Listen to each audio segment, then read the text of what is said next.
हम लोगों ने फेज स्पेस डायग्राम को काफी डिटेल में समझा। इसी टॉपिक पर जेईई एडवांस्ड में 2 सालों में कुछ क्वेश्चंस पूछे गए हैं, उन क्वेश्चंस का अभी मैं डिटेल सॉल्यूशन दूंगा। पहला क्वेश्चन है, the phase space diagram for a ball thrown vertically up from ground is, और ये 2011 का क्वेश्चन है। इस क्वेश्चन के पहले उन्होंने काफी भूमिका बांधी थी। पेपर सेटर्स ने लिखा था कि फेज स्पेस डायग्राम क्या होता है, उसका क्या मीनिंग है, क्या सिग्निफिकेंस है, क्योंकि वो सब चीजें तो किसी बुक में दी नहीं रहती है। और कुछ स्टूडेंट्स बस ये नया नाम फेज स्पेस और देख करके ये सब कॉन्सेप्ट तो कहीं पढ़ा ही नहीं है, इस क्वेश्चन को छोड़ दिया होगा। लेकिन ये क्वेश्चन बहुत ही आसान है। अभी मैंने डिटेल में इसके कॉन्सेप्ट को समझाया है, वो समझने के बाद आप इस क्वेश्चन को बहुत ही आसानी से कर सकते हैं।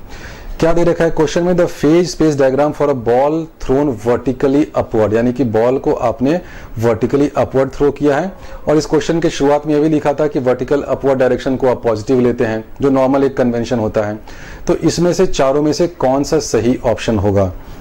अगर आपके पास मान लीजिए कुछ भी टाइम नहीं है इस क्वेश्चन को सॉल्व करने के लिए, रैंडमली कोई गेस करना है और नेगेटिव मार्किंग भी नहीं है, तो अभी मैंने एक बहुत ही अच्छा ट्रिक सिखाया था। वो ट्रिक ये था कि जो भी फेज स्पेस डायग्राम बनता है, चाहे वो एलिप्स के शेप का हो या किसी भी शेप का हो, उसमें जो एरो होता है वो क्या दिखाता है? एरो दिखाता है किस डायरेक्शन में टाइम फ्लो कर रहा है। और अभी मैंने एसएचएम वाले केस में डिटेल में समझाया कि ये एरो हमेशा क्लॉकवाइज डायरेक्शन में होता है। और वो सिर्फ एसएचएम वाले केस में नहीं, मैंने तो अब तक 99.99% जितने भी केसेस देखे हैं सब में ये क्लॉकवाइज होता है। इस केस में भी जब बॉल को आपने वर्टिकली ऊपर फेंका है तो इस केस में भी ये क्लॉकवाइज डायरेक्शन में होगा।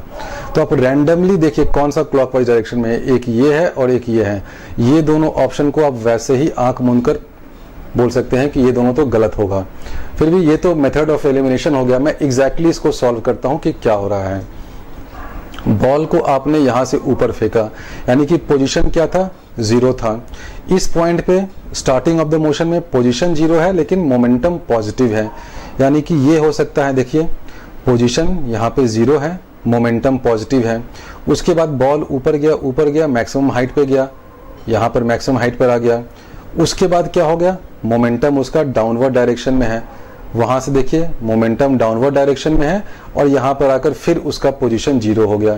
तो ये जो डी ऑप्शन है करेक्ट है। ए ऑप्शन करेक्ट नहीं होगा।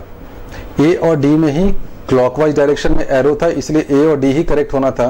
ए तो करेक्ट नहीं होगा, डी करेक्ट है, क्योंकि अभी मैंने डिटेल में एक्सप्लेन किया कि जब मोशन स्टार्ट हो रहा है, पोजीशन 0 है, वेलोसिटी या मोमेंटम पॉजिटिव है, तो यहां से ऐसे आया, ऐसे आकर घूमकर वापस ऐसे आ गया।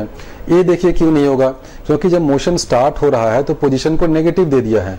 नेगेटिव होने का क्या मतलब है? जब यहाँ x = 0 यहाँ पर है और ऊपर जाने पे x पॉजिटिव हो रहा है, तो x तो कभी नेगेटिव हो नहीं रहा है, तो ये वाला तो वैसे ही गलत हो गया। उसी तरह b भी गलत होगा, c भी गलत होगा। बहुत आसानी से आप बता सकते हैं कि d सही होगा। अब इसमें दूसरा पार्ट देखते हैं क्या है। दूसरा पार्ट वही है जो मैंने अभी अपने थियरी के लेक्चर में डिटेल में समझाया कि जब फेज स्पेस प्लॉट बनाते हैं तो उसमें अगर कोई दूसरा प्लॉट बना दिया जाए तो उन दोनों में एनर्जी में एक रिलेशन आता है, और उस रिलेशन को आप कितना डायमीटर है या कितना मेजर सेमी मेजर एक्सिस या सेमी माइनर एक्सिस है उसकी लेंथ से पता कर सकते हैं। दूसरा खास बात यह भी ध्यान में रखिए कि ये जो फेज स्पेस प्लॉट इन्होंने बनाया है, the phase space diagram of a simple harmonic motion is a circle. अब ये सर्कल दे दिया है, नॉर्मली ये सर्कल होता नहीं है। फेज स्पेस डायग्राम जो है वो एलिप्स होता है, लेकिन एलिप्स देखकर कुछ स्टूडेंट घबराए नहीं, इसलिए इस क्वेश्चन को सिंप्लीफाई करने के चक्कर में इसको एक सर्कल बना दिया है। ठीक है, अब पूछ रहा है कि बताओ ये जो E1 है और E2 है, दोनों में क्या रिलेशन होगा? बहुत ही सिंपल है। आप देखिए कि जो E2 है अंदर वाला है, E2 का क्या होगा? E2 होगा टोटल एनर्जी। टोटल एनर्जी को आप कैसे फाइंड कर सकते हैं कि एम्पलीट्यूड पे क्या एनर्जी है मेरे पास?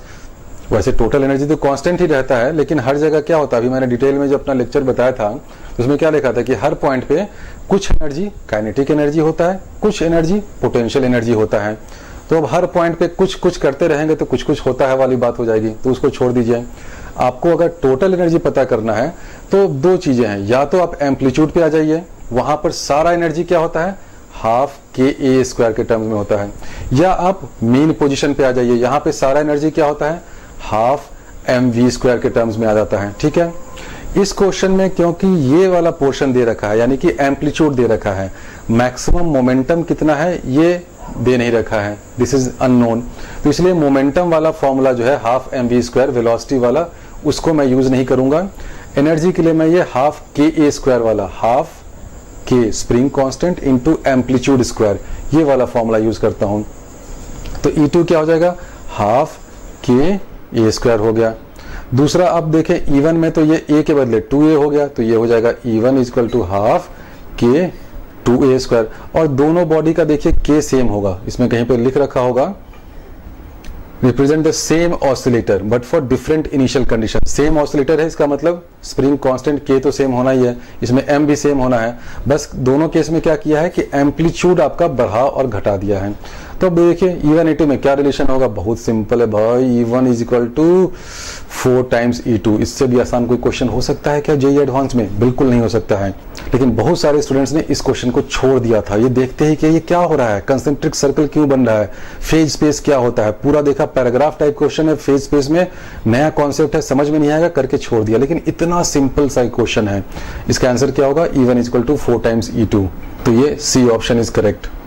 इसी पैराग्राफ टाइप क्वेश्चन का थर्ड क्वेश्चन देखते हैं, ये भी बहुत मजेदार क्वेश्चन है।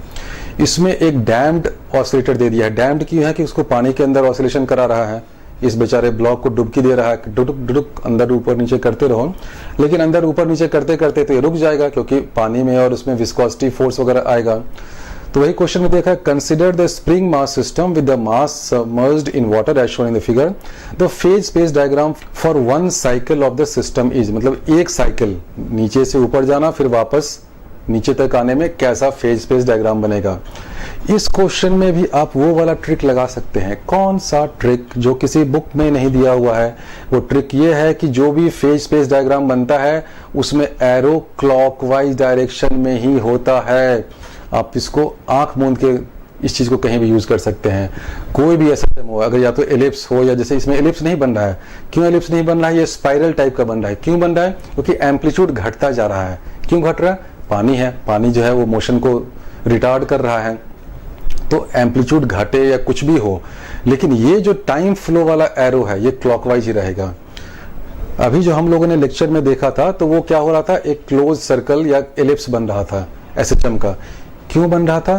क्योंकि हम लोगों ने एज्यूम किया था क्योंकि वहां पे कोई डिसिपेटिव फोर्स नहीं है, कोई ऐसा विस्कोसिटी या फ्रिक्शन नहीं है, कोई एनर्जी लॉस नहीं हो रहा है। तो जब एनर्जी लॉस नहीं होगा तो कैसा फेज स्पेस डायग्राम बनेगा? या तो वो एलिप्स बनेगा, जनरली एलिप्स ही ज्यादा बनेगा, या सर्कल भी बन जाएगा जैसा कि पिछले क्वेश्चन में था। तो एलिप्स या सर्कल बनेगा। इस क्वेश्चन में क्योंकि एनर्जी लॉस हो रहा है, एनर्जी लॉस हो रहा है, इसका मतलब हर साइकिल के बाद एम्पलीट्यूड वो घटता जाएगा क्योंकि एनर्जी लॉस हो रहा है। तो ये इस तरह का स्पाइरल बनेगा। ठीक है, स्पाइरल तो बना, यहां तक तो बात ठीक है, समझ में अभी आ गया। लेकिन इन चारों में कौन सा स्पाइरल होगा? दो को मैं वैसे ही हटा सकता हूं कि जिसमें काउंटर क्लॉकवाइज या एंटी क्लॉकवाइज में एरो है। जैसे देखो ये कमीना, ये ऑप्शन ए, ये तो वैसे ही गया। क्यों गया? क्योंकि एंटी क्लॉकवाइज में एरो है।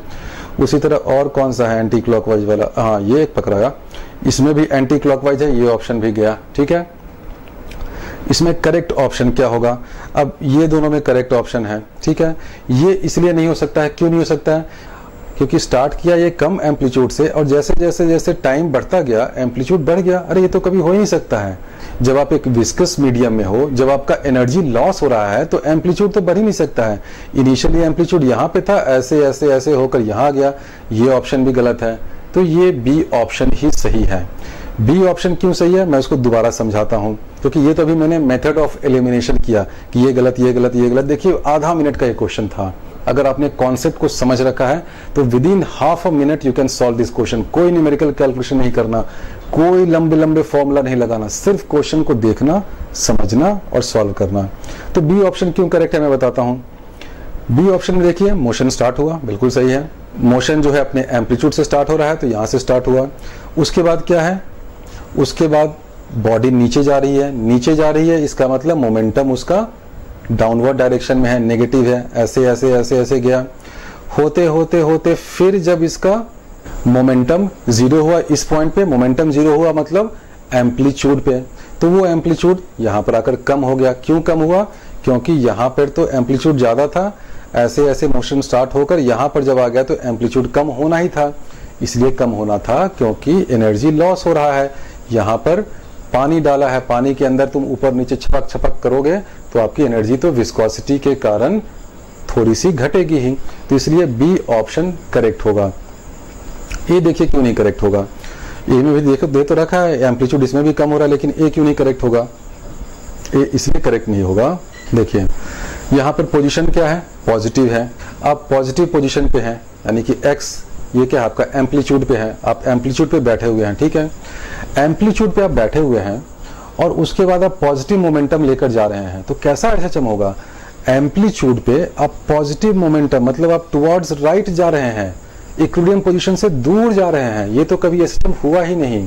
इसलिए देखिए मैंने बार बार एक्सप्लेन किया था कि ये जो एरो है ये काउंटर क्लॉकवाइज एंटी क्लॉकवाइज नहीं हो सकता है, क्योंकि ये अगर एरो एंटी क्लॉकवाइज हो गया तो सारा गुड़ गोबर कर देगा।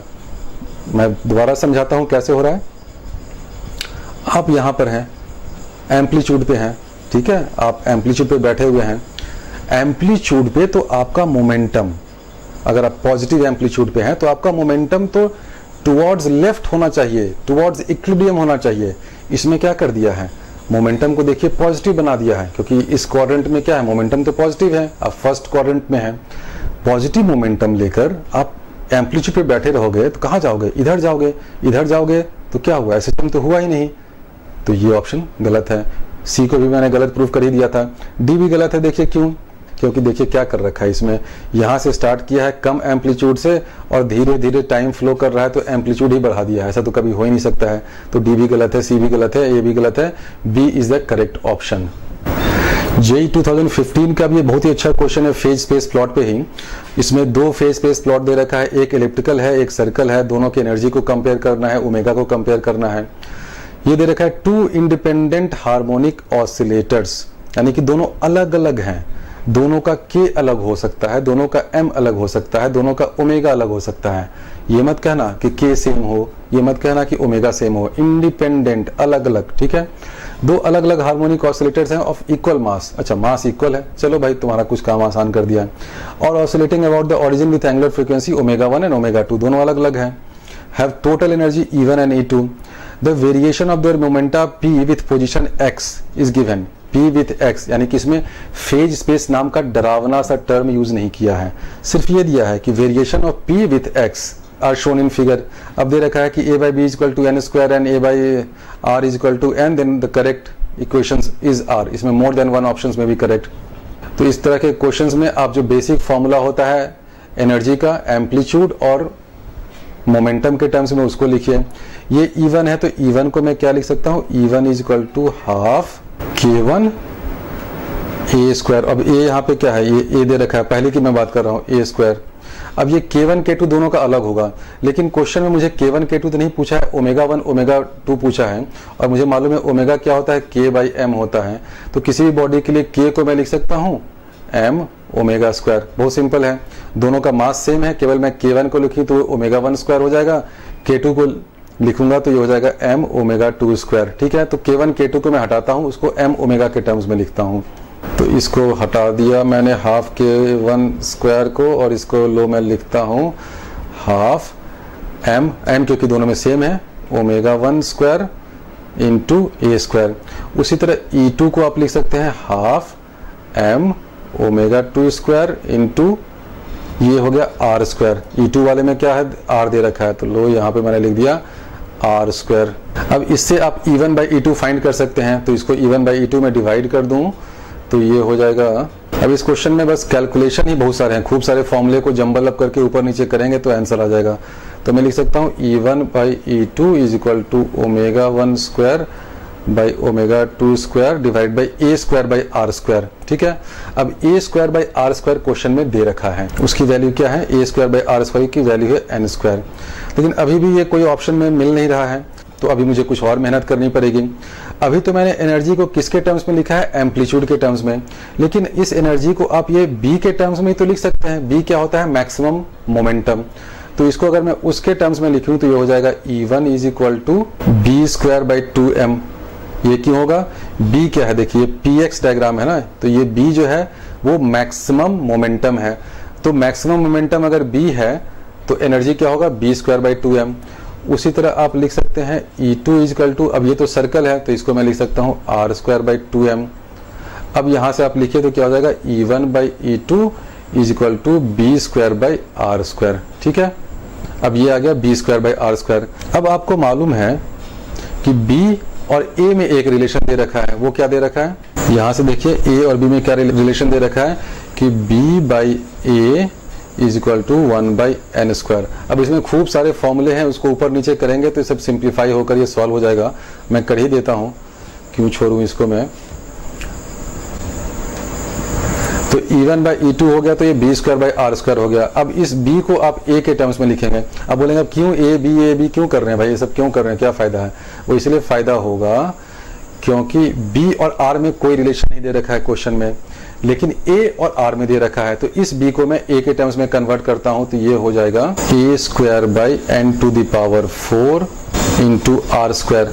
अब a square by r square क्या दे रखा है, इसकी वैल्यू है एन स्क्वायर, तो इसको आप सिंप्लीफाई कर दें तो ये हो जाएगा 1 बाई एन स्क्वायर। ठीक है, तो यहां से मुझे क्या आ गया कि E1 by E2 is equal to 1 by n square. अब यहां से मैंने E1 बाई E2 की एक वैल्यू फाइंड की थी, ये है, यहां से फाइंड की कि E1 by E2 is equal to 1 by n square. इन दोनों में 1 बाई एन स्क्वायर आप सब्स्टिट्यूट कर दें तो this is equal to 1 by n square. इससे आ जाएगा कि omega 1 by omega 2 is equal to 1 by n square, यानी कि omega 2 by omega 1 is equal to N square. ये बी करेक्ट ऑप्शन है। तो बी तो एक ऑप्शन करेक्ट है। अब इसका यूज करके ये वाला जो था ना omega 1 by omega 2 is equal to 1 by n square, इसको आप यहाँ पे सब्स्टिट्यूट कर दें और उसको E1 बाई E2 को केवल n के टर्म्स में लिखें। अब इस क्वेश्चन में केवल यही अलजेब्रा है, इसको सब्स्टिट्यूट करो उसमें, उसको करो इसमें। फिजिक्स की आत्मा को तो इस क्वेश्चन ने बहुत पहले ही खत्म कर दिया था, बस ये 2-4 रिलेशन थे फिजिक्स के, उसके बाद सिर्फ अलजेब्रा है, इधर से मैनिपुलेशन उधर करना है। तो ये E1 बाई E2 की वैल्यू क्या है, 1 बाई एन स्क्वायर है। अब 1 बाई एन स्क्वायर को मैं क्या लिख सकता हूँ, ओमेगा 1 बाई ओमेगा 2, क्योंकि मैंने अभी ये प्रूव किया कि omega 2 by omega 1 is equal to N square.